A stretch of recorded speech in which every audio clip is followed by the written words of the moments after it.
Hi, everyone. This is Joshua Hoffman, and welcome to another episode of the Masters in Marketing Agency podcast, where we deconstruct the why and how agency owners found their success and discuss a few things they learned along the way.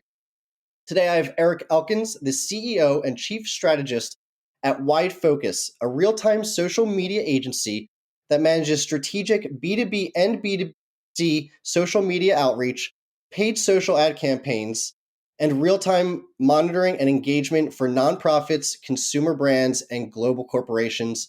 Welcome, Eric. Thank you. Good to be here, Josh. So I want to start off with something other than your marketing agency, and you were actually the founder and publisher for a company called Bias Media, and then you were also a former teacher and scientist in your past life. So can you actually just open up and tell us one more about each of them? And maybe what did you actually learn from those positions that you ended up bringing to the agency? And I can. Okay. So I was a scientist for a very, very short time out of college. My bachelor's was in biochemistry and molecular biology. Ended up in a lab, is what I thought I wanted to do. I was not good at it. I was not happy. And I learned very quickly from that to focus more on things that I'm good at. And, you can always learn and get better at stuff, but in a job where I was just outmatched, just not good at any of even the most basic pieces of it. I think the biggest lesson was get out and do something closer to what play to your strengths for sure. After that, I was a corporate trainer, and that was really fun. And that's kind of how I learned that I was good at teaching and educating, which moved me into the education realm where I got my master's and then was an elementary school teacher. And I wrote a book for teachers. And that was something where, the biggest lesson is about communication and learning and coaching. And we'll come back to it because you and I have talked about this in the past. It took me a while as a business owner to realize that I should be deploying what I learned as a teacher as a boss. But I learned a lot about really listening and teaching to people's, especially students' communication styles and to their specific needs. And then, I was at the Denver Post for years, and when I was there, I was given the opportunity to found a new media company called Bias Media. It was owned half by Scripps Howard and half by Media News Group.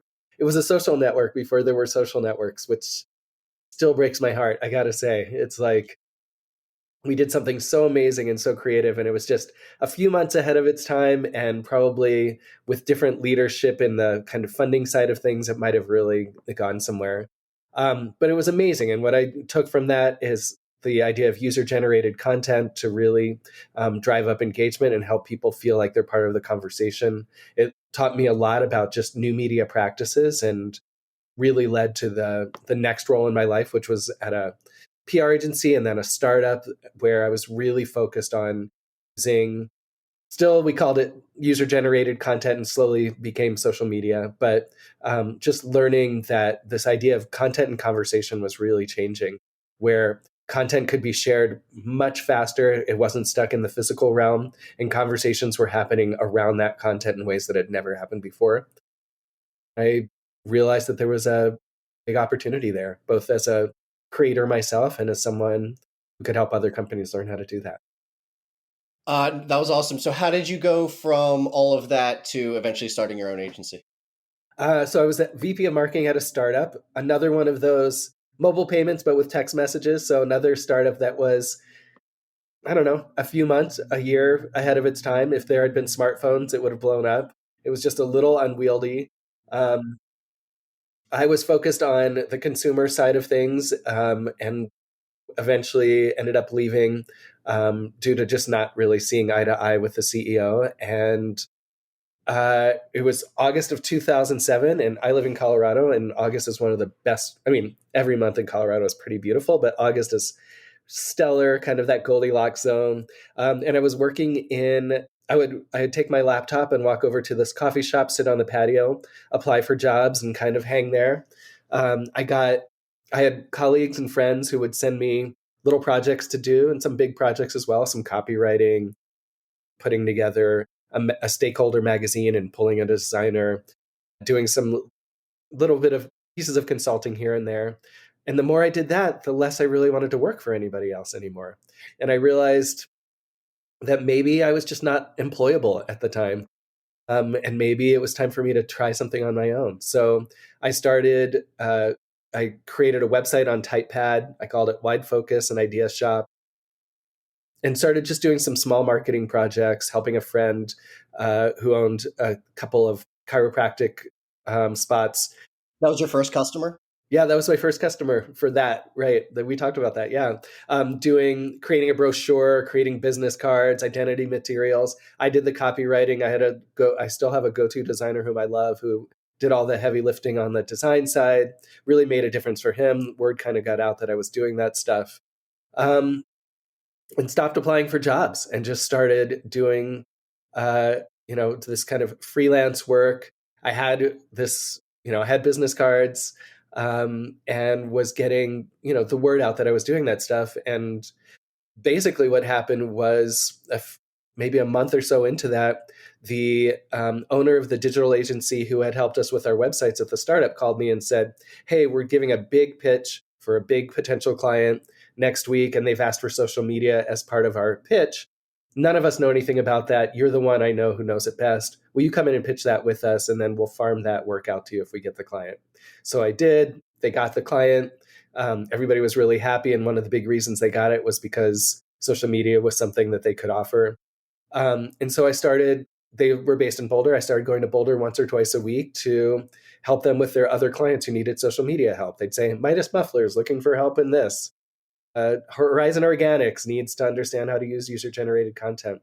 And it was a really nice way to kind of start working into that service offering. And the sort of thing that changed it all was one day when I was in Boulder, I had coffee with the VC who had funded the startup where I had been working, just to kind of debrief and talk about what went sideways and what my recommendations were for the marketing side of things as they moved on. And at the end, he said, hey, pull up your website for a second. I want to show you something. So I pull up my website, which, like I said, Typepad, blogger platform. It said, and he said, look how you have marketing consulting, you have PR, you have copywriting, you have sponsorship packaging, you have all this stuff, and then social media at the bottom. And he said, just get rid of all that stuff and put social media at the top, and you'll be busier than you can imagine. And I was like, oh, this guy's pretty smart. I'll give it a shot. So I did exactly what he said. And the next networking event I went to, when someone said, what do you do? Instead of saying marketing, I said social media. And she said, need your card. And it all just kind of blossomed from there. I think it's a lot like they say when you go into a restaurant and it's almost the bigger the menu, usually the lower quality food. So the analogy that I'm trying to make here is, when you're trying to pretend you're everything, a lot of times either you're missing the mark when you're saying it to someone else, or you're just not focusing on one of them enough. And I think you kind of identified that. Let's have your specialty. Let's really advertise that. And then I guess what you're saying is that's when business started to really come in. Yeah, thank goodness someone smarter than me gave me the advice, and I was smart enough to take it. And I've given that advice multiple times when people are like, well, we want to do this, this, and this. And I say, could you do one of those and really be best in class at what you do? One of the great Did you go from that? Did you stay specifically in that vertical? Did you eventually add other services beyond that? No, we still focus solely on social. I mean, we do some influencer outreach, which is related. We do thought leadership development for executives, but that's through LinkedIn, and it's part of our more organic and paid approach. So I would say we've evolved in what we offer under that social media umbrella, but it's still just social media. And what's great about that, Josh, is digital agencies will call us and have us work with their clients because they don't have a strong social media practice in-house.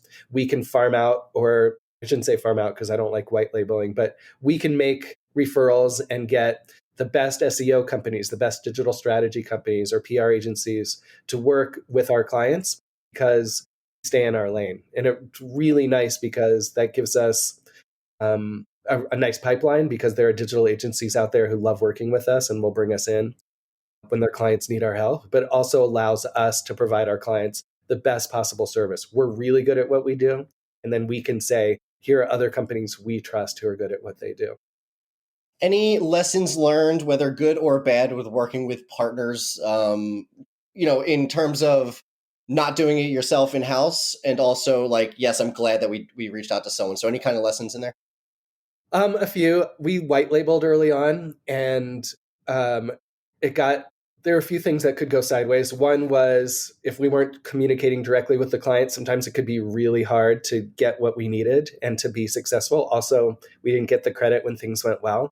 The other thing was it became sticky when someone looked me up on LinkedIn and realized that I wasn't actually part of that company. So occasionally I'd get an email address for that agency and work through there. But eventually they'd say, hey, on LinkedIn, it doesn't even say you work for this company.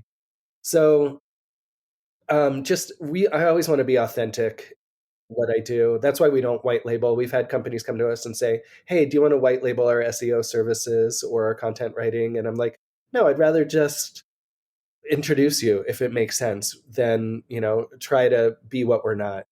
Um, and I think what's gone well with that is, like I said, we get a lot more business from other agencies who don't have a strong social media practice. We have a really good reputation for being good at that one thing. And we're also, we're not stretching ourselves into things that feel uncomfortable or aren't in our wheelhouse, which means that we're constantly able to hone what we do best.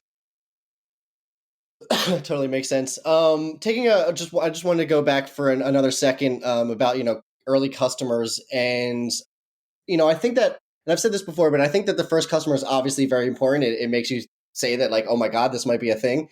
But I think it's really either that second customer or the first big customer that really kind of gets things going. Just wanted to see if you have a story around, again, either a big customer or second customer. Yeah, our first big customer was Sears Holdings. And they would fly me out to Chicago every so often to talk to their marketing director about how to use social media and user generated content. We worked with them for about 6 months, I think. Their payments came through India and it took a long time. Like, we didn't get paid for 3 or 4 months. It was a big check that came, but I maxed out my credit cards in that amount of time trying to just keep things going. It was really difficult. Um, I, Worth it? what's that? Worth it? Well, I mean, we made a lot of money in the end, but I also learned some lessons, which were probably more with it. Yeah, the money was great. I think the bigger lesson for me was I overwhelmed their marketing director very quickly with the things that she should be doing to be successful in social. And eventually, I mean, they were just probably still too kind of stuck in their ways. Her boss eventually called me and said, hey, we really like working with you, but it's more than we can take on right now. So we're going to pause work until so and so feels comfortable with, where things are going. And it never came back. What would you have done differently? I think slowed my roll a little bit about what they needed to do. Excuse me. Sounds counterintuitive at the time, I'm sure. Yeah, like, you think this big company, you want to lay everything out there. It's a lesson that I've learned that I still harken back to. So when we have clients who want to be on Facebook, Twitter, LinkedIn, Instagram, TikTok, a lot of times what I'll say is, let's pick 2 or 3 channels to start. Let's get really good at those, get in a cadence, make sure those are working properly, and then layer in the next ones. It's good for us. It's also good for not overwhelming the client. So that, to me, like, the 2 big lessons from Sears were, A, bill in advance. So you're getting paid and you're going to get paid. And B, really, like, listen to what the client's needs are, not just the brand itself, but the person you're talking to and working with, and make sure that you are cultivating a relationship there and helping that person feel supported and the hero. Where do you think most people, if so, get that part wrong, or where did you get it wrong? Um, Sometimes even with our newer community managers, we have to really help them to understand client communications. I think that's the soft skill that's so difficult to train up on. Is it's not necessarily just listening to, or just not necessarily just answer the question that's being asked, but figuring out what the deeper need is there. So when someone asks for numbers around something, it's not so much necessarily always that they need those numbers, it's that they're being held accountable and they need justification or, an understanding of what's happening on the ground. And so um, stepping back, asking more questions, really listening, and listening just as much to um, what's needed for the company as to what that person, your direct contact, and what's going to motivate that person, what's going to help that person. I always say we want to make that person look like a hero. Like, we know that if we can help our direct contact feel supported, feel strengthened by the work we're doing, feel like he or she is looking good to his or her superiors, and really building a strong personal relationship there where they feel like we're providing real value, then that's what becomes, it makes it much harder for them to let us go, but also it makes the working environment so much better between us and helps us help them be successful. This might not be the best example of that, but I do a lot of sequence writing, like writing the copyright for an email sequence for sales. And I think when I started that, I would always be in the view of the writer, right? Like, this is what I want to portray. This is what I'm trying to get. And oftentimes I get a little salesy. And what I learned is that you really need to adapt and actually write it as the reader. Yeah. And I think there's a lot more punch to that. And I think you're kind of saying something similar where, when you're talking to a client, there's all these things that I want to tell them and want to say, but at the end of the day, it's like I should actually be more listening and then adapting what I do based on that. So I don't know if that's a good example. No, it's great. I mean, it's know your audience, right? Every writer knows that, and especially copywriter knows that you need to know who your target audiences are and what their pain points are and what you can solution you can provide to them is the really important thing, right? And so knowing that not just on the marketing side, but also on the interpersonal side allows you, I mean, even as a coworker, right? Understanding what your other coworkers need and how to communicate with them in the way that resonates for them is really, really important. Well, and to add to that, and actually to even transition to the next topic, you mentioned soft skills. Um, so I guess the question I want to ask there is, how do you have any best practices for interviewing? Is there a way that you're looking for soft skills? Have you had any mistakes, successes? Can you kind of just elaborate on how you identify those in an interview process? Yeah, it's hard to identify in an interview process. I mean, part of it is just that's why you interview, right? Is to get an idea of their communication style, what the chemistry is like, how they talk, and how they engage. Not every team member has to be client focused or clients forward, although we want to give them some basics and help them be part of that conversation because the client wants to know who's writing their content.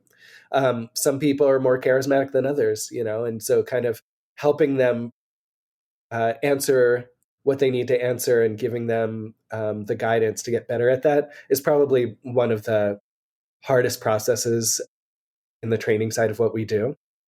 But I will say the other thing I think is the mistakes that they've made a lot of times come from us not being clear to them what to say and what not to say, and to say, you know what, if they ask this, let me handle that. And what happened was we once lost a client. The weirdest thing, like in the first discovery meeting after the statement of work had been signed, because the community manager, who was pretty new to the game, said, well, I've never worked with this kind of brand before, but I'm excited to do that.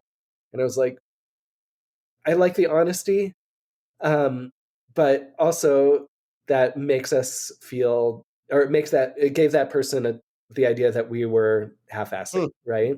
And in no matter even, and I couldn't even, as much as I could say to them, look, this is the content writer, the community manager who's supported by this entire team who does have experience here. Like, this is just part of the process, and that's one person in a larger piece of the puzzle.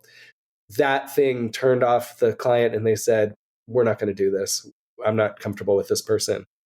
And it was more a mistake I probably made in some ways by saying, hey, if they ask about your experience, you don't have to I would never ask you to lie, because we don't lie to our clients, but you can just be like, you've worked with consumer brands in the past, or just kind of give people an idea of how to make it so that they're not our job, especially in those early meetings, is to set our clients at ease and not add additional worries to what they're doing. I think it's also, it's obviously impossible to foresee everything that a client can potentially say and then train the employees on that. So I think a lot of it is just a natural learning experience, and Yeah. hopefully not getting too upset at that time, and turning it into not an aggression moment, but a learning moment. So, Yeah. um, Well, and just as, saying, yeah, for sure. It's for me, it's we're the experts, right?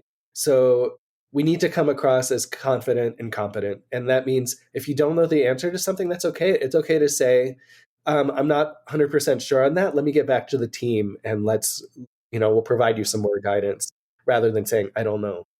I have learned, this was one of my best sales tactics or lessons. Is it is okay to say I'm not sure. I want to go back to. Let me go back to the team. It doesn't matter what question it is. That is like, I guess I shouldn't say it that much, but it is almost always acceptable to say I'm not sure, and it doesn't show a lack of knowledge on anything. It's just like, hey, I want to get you the right answer and the full answer. Can I get back to you on that? So one of the best lessons I've ever learned. Real quick, back to like hiring and everything like that. Do you have any stories on like a bad hire and any lessons you learned? Um, I think, bad hire is it's less about the other person and more about us not doing our due diligence. Hmm. There are definitely people who we thought were qualified and then came in and weren't, and that's a tough one. We There are two things we do to kind of help uh, alleviate that a little bit. Although we did have one that went sideways this last year that I'm still kind of flummoxed about. The first thing we do is we pay for audition assignments. So once we have someone who's gone through that first interview, their resume looks good, they seem qualified for the role, we will provide them an assignment, an audition, and pay them to complete it. We don't want to do spec work. We're not asking people to work for free. So that first assignment gives us a chance to see, are they legitimately good writers? Do they understand social media? Can they is what they wrote, did they follow directions? So giving us a basic idea of if they're qualified. And then we hire all of our initial hires on this at first. So we call it an up to 90-day contract, which means that we give them a chance to kind of learn and grow and get into the cadence of the writing and the job assignment and all the processes. And we know pretty quickly if they're going to be a good fit, and they know pretty quickly if it's going to work for them. And once we get to 60 to 90 days, it usually doesn't even take that long. We realize that if it's going to be someone who we want to keep on the team, then we can offer them a role and offer them a job, an ongoing job. If it's not really fitting, or if they want to stick to part-time, or they're happy in as a contractor position, we can do that as well. Last year we hired someone, contractor position. We were kind of deep in the weeds. We'd waited a little too long to start looking for help. And that person came on, started off pretty strong, but very quickly he wasn't hitting his deadlines. And we kept saying, hey, we really need you to get this done on time, and be like, oh, okay. And then he would like, if a project was due on a Thursday, on Friday morning, he'd say, hey, I'm not going to get it done. So someone else will have to do it. And we're like, there is no one else. This is your job. And it was a really tough, like I'm suddenly writing, a week's worth of content for a client because the community manager who's supposed to write it just decided he didn't want to get it done. And looking back, there were some red flags pretty early on that we probably should have noticed. What were they? If you're able Uh, to identify. yeah, well, first, if he was on, well, part of it is we're not even sure, looking back, if he was um, legitimately doing the work or if he was paying someone else to do it, just in the way that uh, his email communications were very different from his writing. He also, probably the biggest red flag was after that first week of warning, hey, you got to get this stuff done on time, he just wasn't working the hours that we needed him to work. And we were trying to give him more training and more substance. We thought maybe he doesn't understand the assignment. But what we are also there was just kind of a weirdness in the air, Hmm. and we all picked it up, but we ignored it, and we probably should have. There's, you get a gut feeling for how people are going to work out, and knew very quickly something was off, but we didn't. So busy, and we just needed help. Trust the gut. Trust I the think. gut. Yeah. I was gonna change gears a little bit and actually ask you about data and reporting and things like what are the changes that you've seen over the past few years. But for some reason, I got pinged on a different thing. Rather than looking past and seeing what has changed over the past few years, what do you think is going to change in the future? And the reason I'm actually asking that, and if this turns out to go nowhere, whatever, I'll go to the next question. But the new AI tools that are just blowing up right now, the chat, I think it's called GPT, a few other ones. Do you have any thoughts on how you think that's going to impact and the marketing industry as a whole?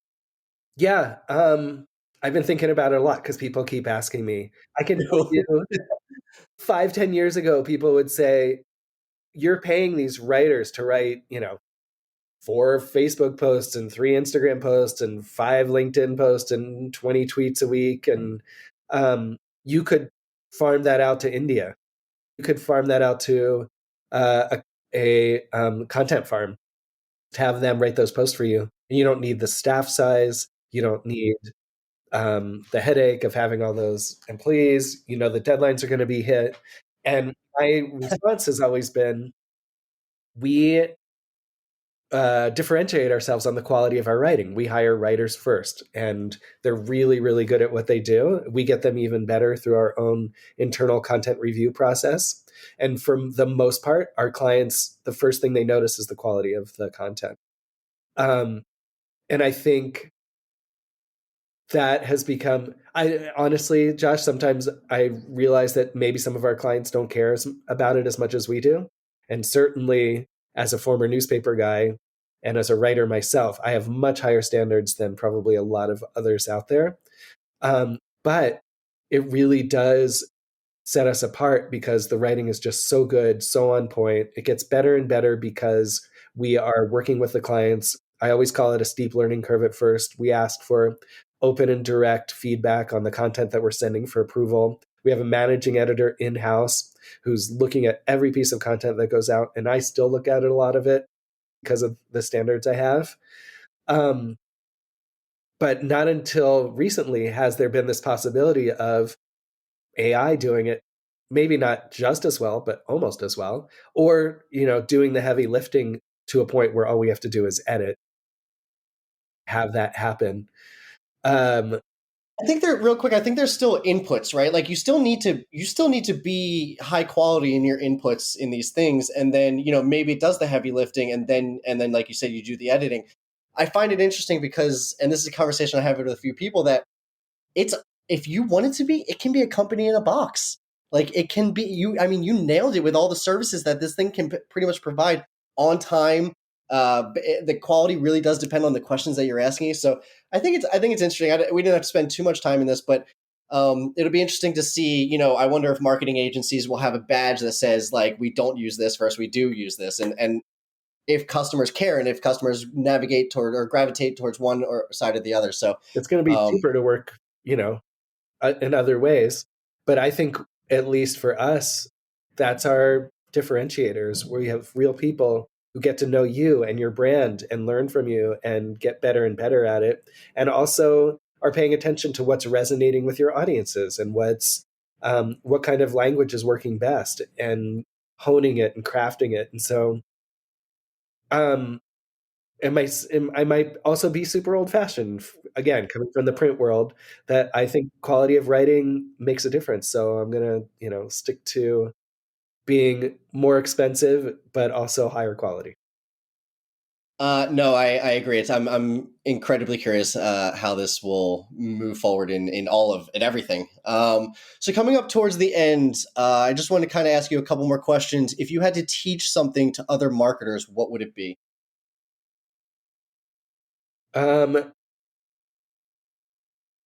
to other marketers, it would probably be it's always about target audiences and business goals. right? Like learning who your client wants to reach and what they want those people to do. Really crafting your overall plan and your content and everything you do match those goals.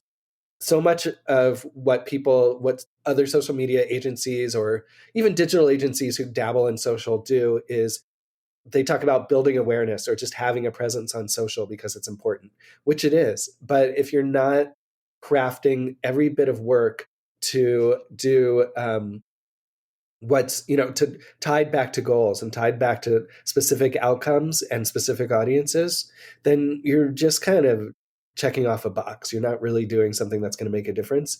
And even honestly, like it makes us look our jobs harder when other social media agencies aren't focused on that. And we've had plenty of new clients or potential clients say, well, we tried social and it didn't work for us. And it's because they worked with an agency that wasn't really paying attention. So that's probably the biggest thing. I think that goes back to going, listening more than speaking, right? Like people have these templates in their head and they want to like implement them. And I think sometimes they miss the mark there because they're just not listening enough. And even when they are listening, it's kind of just going in one ear at the other. So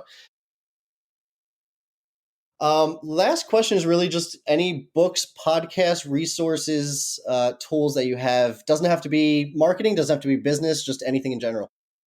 Um, I just did a quick office hour with Social Media Pulse Academy from Agora Pulse. It's a really great resource, and we were just talking about time tracking and time management. Um, we live by the Harvest app, which allows us to track time by task, and it's given us so much information. We've been using it for more than a dozen years, so we have a decade plus worth of data to look at to see how long things should take and how long they've taken historically. It's really helped us both help our internal teams understand how much time they have to work on certain projects.